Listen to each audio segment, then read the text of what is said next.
are visiting. Since most of you don't know all of us here, but you come out because we have a lot of fun here. My name is Mark. I'm married to Kay. We've been married for 31 years. Yes, we're separated from We're from Mississippi, that's all. Well, she's not my first cousin.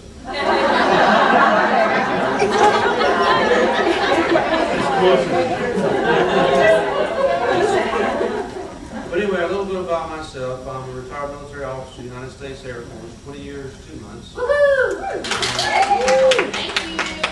And I'm currently the commander of Air Force Junior ROTC at Lake Brantley High School. I want to talk about 3 things, basically. First of all, I want to talk about differences, making a difference, and what's the difference. A 4-year-old Catholic boy was playing with his great friend, a 4-year-old plastic girl, in their backyard in the pool. And they were splashing around having a great time, and they got sopping wet. They decided, well, let's take our clothes off. So they did, and the little boy stopped and says, wow, there's a big difference between Catholics and Protestants.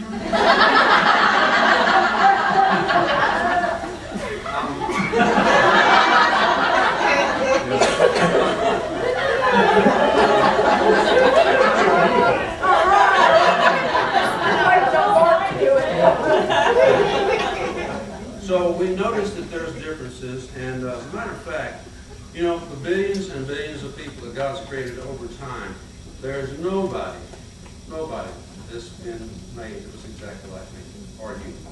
We're all very, very unique. There are some similarities. You know, we can categorize ourselves into, you know, this color gold, green, different personality types, and those kind of things. If you look at blood types, for example, there's 8 basic blood types. And the rarest one is the one that's not there when you need it. Yes. Now, at your show, there's somebody out there that needs your blood type. You know what I mean? Kind of analogy. We've all been through personal tragedies of some type, different experiences. And I believe Susan has said this, a lot of people have said this. There are people out there that want to find somebody that really, really cares. They don't care how much you know until they know how much you care. The other thing is making a difference. And this is a true story. There was a man named Fleming. Some of you may know the story. But he was a very poor Scottish farmer. And one day he heard screams. And he went running out there to see what was going on. There was a young boy who was in the muck, in the mire, kind of like quicksand. He was up to his waist. Actually, this happened to my brother when I was a kid. Scared him to death. So he pulled the boy out and saved his life. The next day, this carriage drives up to their little hovel. And out steps this gentleman who was a nobleman. And he said, sir, thank you so much for saving my son. How can I ever repay you? And Mr. Fleming said, oh, don't worry about it. About that time, his son came out. And the nobleman said, is this your son? He says, yes. He says, well, I'll tell you what. Would it be okay if I afforded the same education to your young boy as I give to mine? Because I'm sure if he's anything like you, he'll be a great man with God. Okay, fine. So his son went to the finest schools in England, went to St. Mary's Medical School in London, and became a very noted physician. Matter of fact, Sir Alexander Fleming is the one who discovered penicillin. Okay. Well, later on, the nobleman's son got sick, almost died. He had pneumonia. And guess what saved him? Penicillin. Exactly. The nobleman's name, Lord Randolph Churchill. His son, Sir Winston Churchill. Wow. Okay.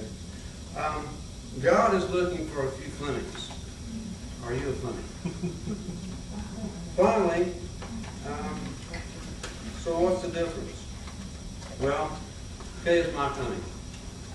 I was a young boy from Mississippi, stuck in the muck of Mississippi, a little country boy headed nowhere.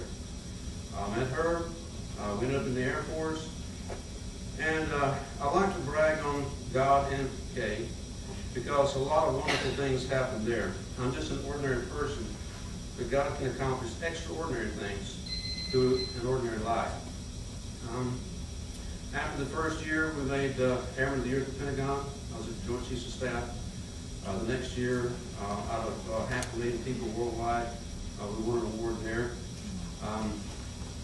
Through Kay's encouragement, I was able to complete my bachelor's degree and my master's degree. And I continued on. One of the assignments that was a little difficult for me was Commander of Missile Combat Crew.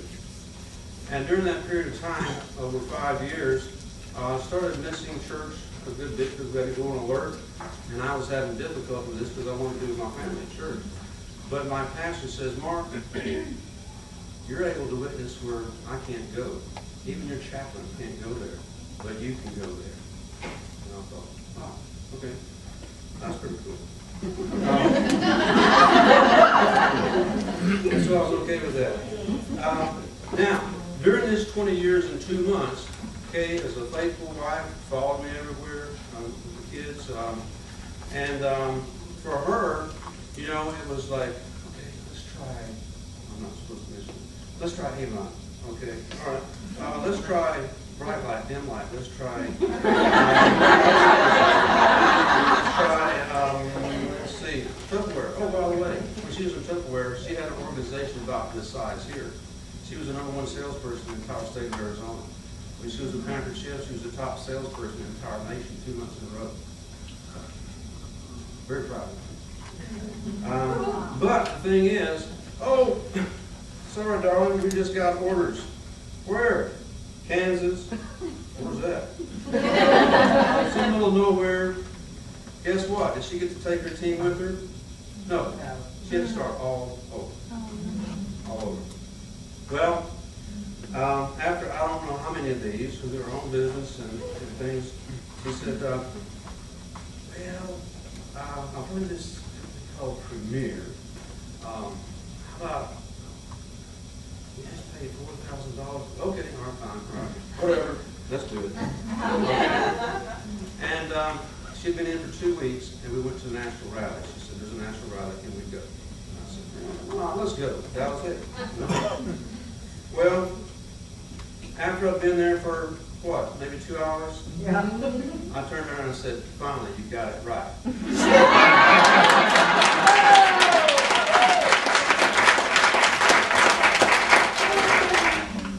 I think the one that sold me was Burl King. Burl King came up and spoke. He was the new warden at Angola, Louisiana State Prison. It was like a hellhole. The bloodiest prison in America. Riots and on it went. Average incarceration, 83 years. Okay? It's a tough place. And as he took this assignment, he prayed heavily, of course. And he went in there, and he started making some changes. He contacted Premier and wanted some help establishing a chapel and a rodeo. He wanted to stop this chain of, you know, murderer after serial killer and so forth and so on that went on from family to family to family. And Premier came in. They chartered buses. They sent all 48 kids to camp. All of them became Christians. They spent a day with their dad there at the prison. They've established a seminary at that prison. Many of the men have become ministers and going through prison systems all over creation. And I thought, wow, worth living. That guy made a huge, huge difference. And it's just a privilege and honor to be a part of an organization. It's not about the jewelry. Yeah, I go to the jewelry shows. I'm there. You know, I'm the pack mule, and I get to check out the ladies. But